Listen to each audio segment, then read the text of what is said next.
Hi, this is Jason Krause with ACEDS. I'm here with Rob Robinson, who's the all-star content guru over at Cloud9 Discovery. Is that a fair description? I'm a Cloud9 Discovery. Thank you so much, though. I appreciate it. Yeah. And Rob Robinson was kind enough to moderate a panel yesterday, a discussion we had with a panel of sort of all-star legal bloggers talking about the state of blogging in 2016 and sort of giving advice to the next generation on how to network and use blogs and social media to communicate and grow your business. And so I just wanted to know, if you had thoughts about how this panel came together and why we're talking about blogging in 2016. Yeah, that's a great question. I think, to address the second question first, why are we talking about blogging in 2016? It's because people still have a need to communicate in a clear and concise manner. And blogging has become one of the mainstream mechanisms, to allow people to do that. And along with blogging, I think that term is begun to encapsulate, not from a legal or forensic perspective, but kind of in the mind of the end user who's doing it, to include social media, Twitter, LinkedIn, Facebook, and now, as my 14-year-old daughter would attest, Snapchat and Instagram and, those type of tools. So long answer to a short question, but the need to communicate is driving that. In the panel, we had definitely some experts. We had Ari Kaplan, who's certainly an innovator and a motivator. And it comes across in his use of social media. You've got Robin Thompson, who definitely a relationship individual with strong expertise.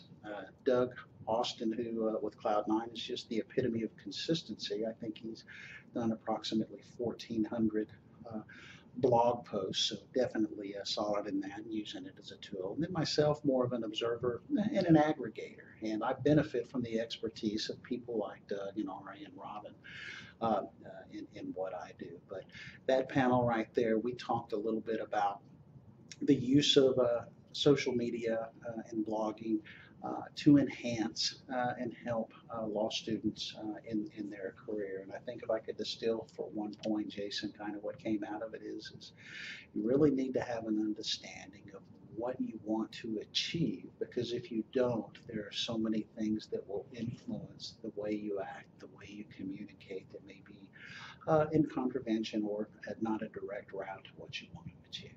Yeah. I also thought the interesting thing that came out of it for me was that these are all people with a distinct, unique voice, and it's clear, I think it was said, that you don't want to be just chasing followers. You create a voice, and people will come to you when they see, you have something authentic and interesting to offer. No, I think that's absolutely fair. I use the term, and it comes from a military background, kind of strategy, operational art, and tactics, but you always want to have a center of gravity, and with that center of gravity, what do you default to?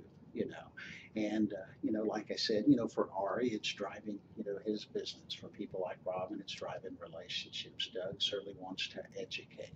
And for students, one thing that they definitely want to influence people that can have an impact on their career. So it certainly provides an opportunity to do that if employed properly. Yeah. So coming out of the discussion, is there anything you found most important that people should be thinking about in sort of building their brand with blogging and online in 2016?